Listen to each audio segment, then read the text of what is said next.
আসসালামু আলাইকুম প্রিয় দিনদার মুসলমান ভাই ও বোনেরা, আপনাদেরকে শোনাবো সহিহ আল বুখারীর হাদিস 1 থেকে 10 পর্যন্ত।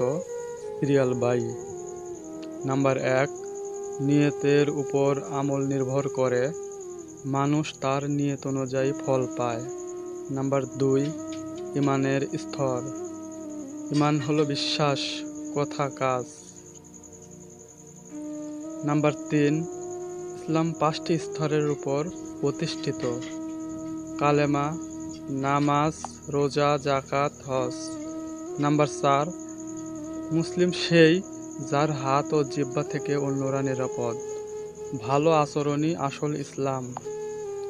নাম্বার 5, নিজের জন্য যা ভালোবাসো অন্যের জন্য তা ভালোবাসো, এটাই পূর্ণ ঈমানের লক্ষণ।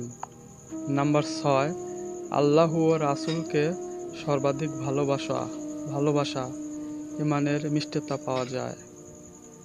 নাম্বার 7, মুনাফিকের লক্ষণ: মিথ্যা বলা, ওয়াদা ভঙ্গ, আমানত খিয়ানত। নাম্বার 7, সালাম প্রচার করা, সমাজে ভালোবাসা বাড়ে।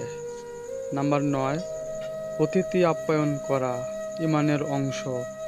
নাম্বার 10, ভালো কথা বলা বা চুপ থাকা, খারাপ কথা থেকে বিরত থাকা।